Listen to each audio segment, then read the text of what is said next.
In this module, we'll talk about how changing economic trends are affecting the use of different languages all over the world.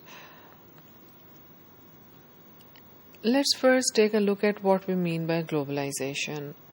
Globalization is a process of interaction and integration among the people, companies, and governments of different nations. Globalization allows companies in different parts of the world, companies in different countries, to conduct their activities anywhere in the world where they have maximum cost advantage, which means where they can, where their operations are cost effective, where they have to spend less and they are likely to earn more profit.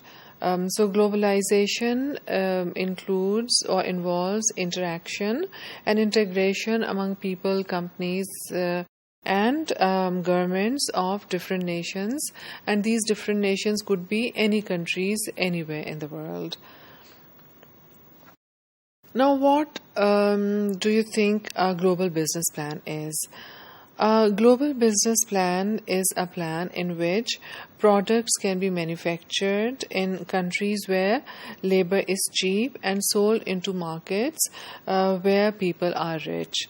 For example, these famous fashion brands, for example, a Gucci bag being manufactured in a country like China and being sold back in the USA and other rich countries, for example, France, Germany, Japan, etc. Similarly, Ralph Lauren shirt being made in Bangladesh but being sold in these developed rich countries like America, Canada, England, etc. So, a global business plan involves the manufacturing of goods in countries where labor is cheap, and then the same goods being sold in countries where people are rich and where these products which are made on a very cheap cost can be sold with high profits. In the recent years, we have also seen a similar kind of outsourcing of services. So in the 1990s, outsourcing of the manufacturing business started, but in later years, different services are also outsourced. It is called business process outsourcing and also information technology outsourcing. Some examples of BPO and ITO would include call centers, fast food service, and homework tutors. Call centers have become very popular in many developing countries like Pakistan, India, etc., where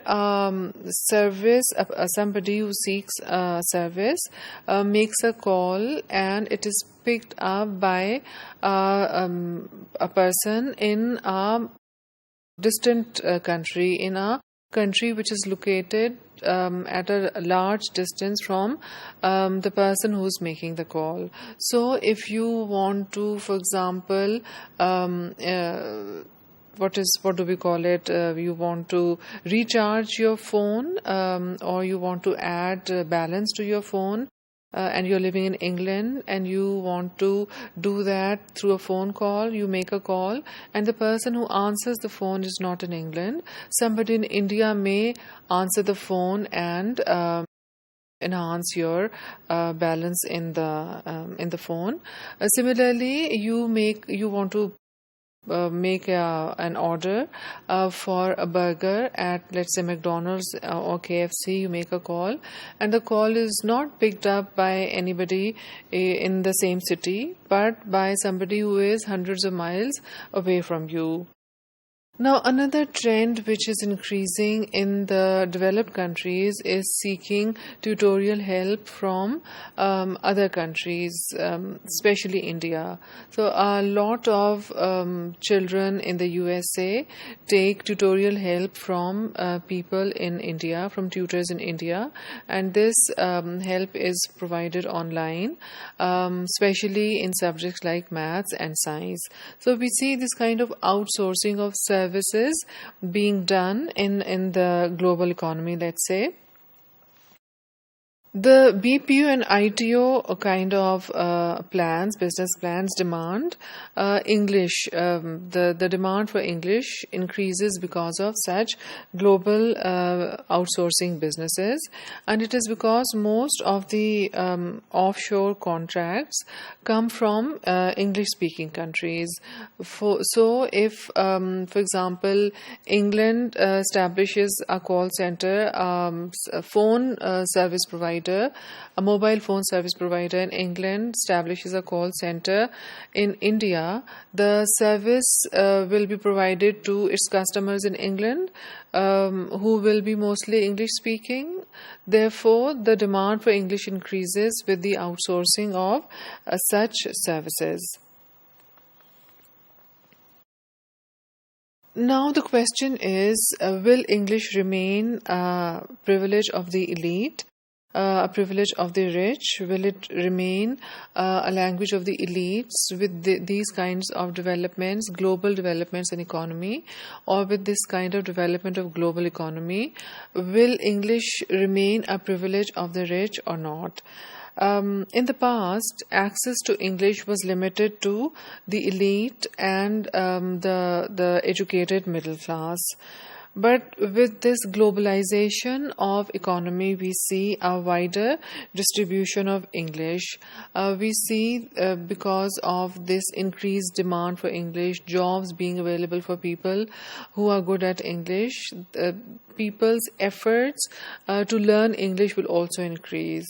So as a result, there will be more and more people who will know English. And it is likely that English, the role of English will increase and also change to some extent in economic processes and in providing access to the global knowledge. The role of English now is not limited to the service providing or in the industry of manufacturing goods, etc. But along with outsourcing of services, what is being done is also the outsourcing of research and development. So, company which is a joint venture of two different European countries may outsource its research ventures to a developing country like India or China. So, with this kind of role of English, with this kind of use of English, again, the demand for English will increase.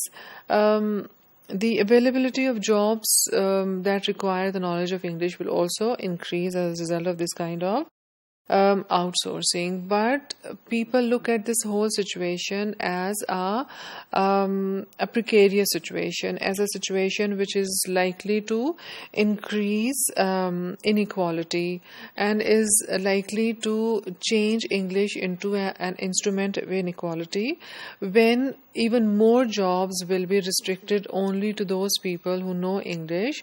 The equality in society will increase. Equality in the sense that jobs will be available only to people who know English and will not be available to people who do not know English. So in this way, English may become an instrument of inequality.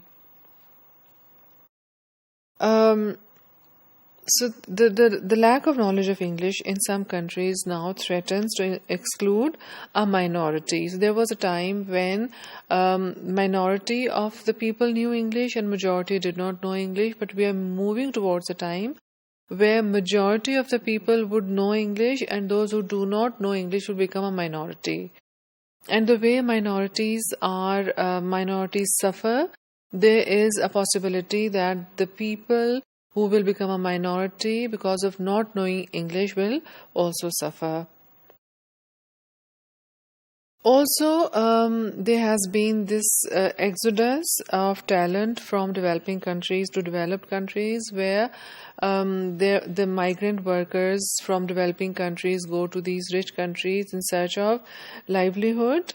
In this case, also, English is a necessary skill for many of these workers. In fact, some countries, for example, Malaysia, make it compulsory for the employees who come to their countries in search of work to have a certain level of proficiency in English.